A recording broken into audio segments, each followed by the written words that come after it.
Hi friends, എല്ലാവർക്കും എൻ്റെ ചാനലിലേക്ക് സ്വാഗതം. അപ്പോൾ ഇനി കർക്കിടക മാസമാണ്. നമുക്ക് ആയുർവേദ ഔഷധങ്ങളെല്ലാം ഉപയോഗിക്കാനുള്ള ഒരു നല്ല സമയമായിട്ടാണ് പണ്ട് മുതലേ കർക്കിടക മാസത്തെ നമ്മൾ വരവേൽക്കുന്നത്. അപ്പം നമ്മുടെ തൊടിയിലെല്ലാം ഒരുപാട് ഔഷധ മൂല്യങ്ങളുള്ള സസ്യങ്ങളുണ്ട്. അതൊന്നും നമ്മൾ ഉപയോഗിക്കാതെയാണ് ഇരിക്കുന്നത്. അത് ഒരർത്ഥത്തിൽ നമുക്കത് മനസ്സിലാവാഞ്ഞിട്ടും അതിൻ്റെ പ്രാധാന്യം എന്താണെന്ന് അറിയാൻ വയ്യാത്തത് കൊണ്ട് മാത്രമാണ് നമ്മൾ ഉപയോഗിക്കാതിരിക്കുന്നത്. അപ്പം ഞാൻ തൊടിയിലിറങ്ങിയതാണ്. ഇത് പൊന്നാരി വീരൻ എന്ന് പറഞ്ഞൊരു സസ്യമാണ്. ഇത് ധാരാളം ഔഷധ മൂല്യമുള്ള ഒരു സസ്യമാണ്. ആയുർവേദത്തിൽ വളരെ പ്രാധാന്യമുള്ള ഒന്നാണ്. ഇതിൻ്റെ സമൂലം ഉപയോഗിക്കാൻ എടുക്കും. ഇതിൻ്റെ ഇല ഞാൻ ഇന്ന് തോരൻ വെക്കാനാണ് ഉപയോഗിക്കുന്നത്. അത് നിങ്ങളെയും കൂടെ പരിചയപ്പെടുത്തുകയാണ്. ഇതിൻ്റെ വിത്താണ് നമ്മൾ പൊട്ടിത്തെറിച്ചിട്ട് പയറ് പോലുള്ള ഒരു സാധനമാണ് വിത്ത്. ഇതിൻ്റെ നമ്മൾ മുറ്റാത്ത ഇല നോക്കി പൊട്ടിച്ചെടുക്കുകയാണ്.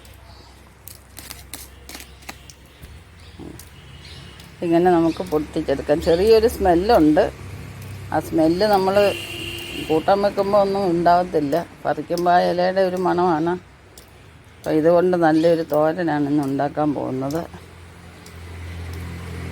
അപ്പോൾ നമുക്ക് വീഡിയോയിലോട്ട് പോകുന്നതിന് മുമ്പ് ഇതുവരെ ആരെങ്കിലും സബ്സ്ക്രൈബ് ചെയ്യാതെ കാണുന്നവരുണ്ടെങ്കിൽ ഒന്ന് സബ്സ്ക്രൈബ് ചെയ്തേക്കണേ. ഇതെല്ലാം ഒന്ന് പറിച്ചെടുക്കാം. ഉണ്ടല്ലേ, ഇത് നട്ട് വളർത്തുന്നതാണ്.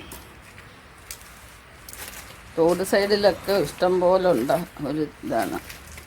യാതൊരു പരിചരണവും ഇല്ലാതെ നമുക്ക് വളർത്തിയെടുക്കാവുന്നതാണ്. ചീരയുടെയൊക്കെ കൂട്ട് കീടനാശിനി അധികം ഉണ്ടാവുന്നതല്ല. ഒന്നും തളിക്കേണ്ട കാര്യമില്ല. ഇത് വലുതായിട്ട് കീടങ്ങൾ ഉണ്ടാവത്തുമില്ല. ഇതിനകത്ത് ഇലയെല്ലാം നല്ല ക്ലിയറായിട്ടിരിക്കുകയാണ്. അല്ലേ, ഇതിപ്പോൾ ഞാനൊരു പണ വെട്ടി അത് ഒരു പണയായിട്ട് നട്ടിട്ടുണ്ട്.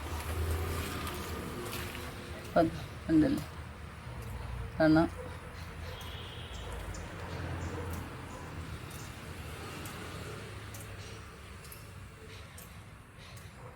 പിന്നെ ഇതെല്ലാം ഒന്ന് പിച്ചെടുത്ത് ക്ലീൻ ചെയ്തെടുക്കണം.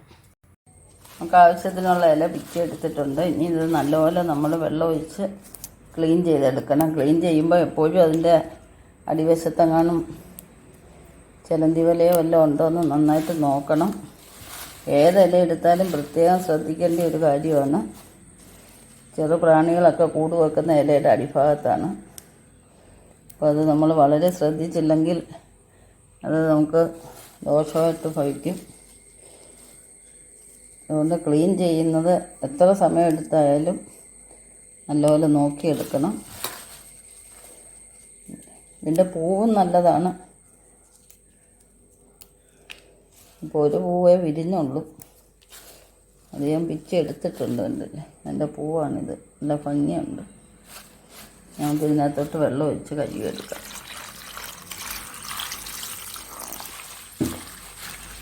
മണ്ണിൽ നിന്ന് ഒരുപാട് ഉയരത്തിൽ പോയതുകൊണ്ട് വലുതായിട്ട് മണ്ണൊന്നും തെറിക്കാൻ സാധ്യതയില്ല. അപ്പോൾ നമുക്ക് പ്രാണികളെ മാത്രം നോക്കിയാൽ മതി.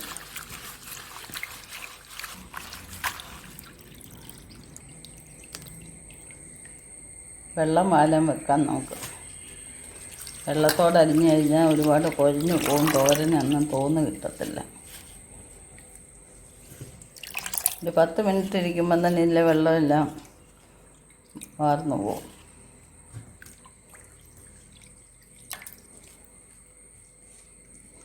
കണ്ടില്ലേ, നല്ല ക്ലീൻ വെള്ളമാണ്. യാതൊരു അഴുക്കും ഇല്ല. ഇനി ഒരു 10 മിനിറ്റ് കഴിയട്ടെ നമുക്കിത് അരിഞ്ഞെടുക്കാം.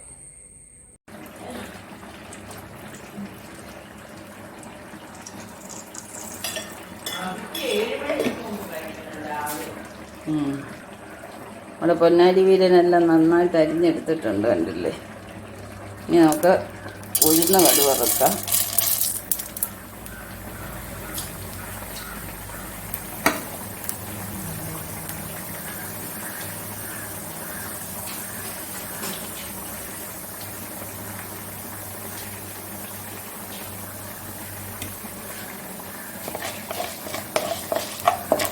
ഉഴുന്നധികം മൂത്ത് പോകരുത്.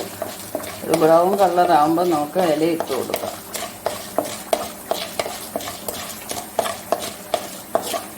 റെഡി ആയിട്ടുണ്ട്. ഈ സമയത്ത് നമുക്ക് ഇല ഇട്ട് കൊടുക്കാം.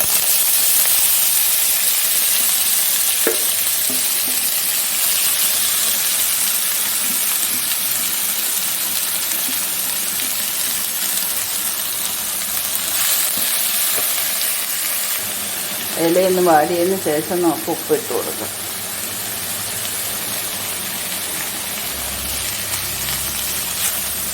അപ്പോൾ ഉപ്പധികം ആവത്തുമില്ല. നമുക്ക് ഇലയുടെ അളവ് മനസ്സിലാക്കാൻ ഇപ്പോൾ അതല്ലേ പാത്രം നിറച്ചുണ്ടായിരുന്ന ഇല ഇപ്പോൾ ഒന്ന് ആവി കയറിയപ്പം അത് കുറഞ്ഞിട്ടുണ്ട്. അപ്പോൾ ഈ കുറഞ്ഞ അളവിനുള്ള ഉപ്പാണ് നമ്മൾ ചേർക്കേണ്ടത്.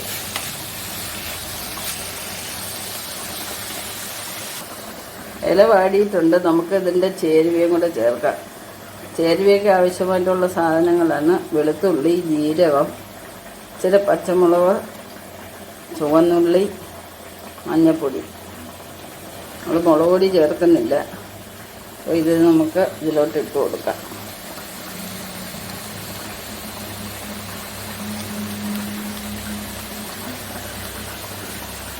വളരെ പെട്ടെന്ന് തന്നെ നമുക്ക് തയ്യാറാക്കി എടുക്കാവുന്നതാണ്. ഒരു ആവി കയറുന്ന താമസമുള്ള വലിയ വേവൊന്നുമുള്ളതല്ല ഇത്. നല്ലൊരു സ്വാദിഷ്ടവും ഹെൽത്തി ആയിട്ടുള്ള ഒരു തോരനാണ് റെഡിയാക്കിയത്. അപ്പോൾ ഈ വീഡിയോ എല്ലാവർക്കും പ്രയോജനപ്രദമാവട്ടെ എന്ന് വിചാരിക്കുന്നു. നമുക്കിത് അടുത്തൊരു വെറൈറ്റി ആയിട്ട് വരുന്നതും എല്ലാവർക്കും ബൈ ബൈ. നമ്മുടെ പൊന്നാരി വീരൻ റെഡി ആയിരിക്കുന്നു.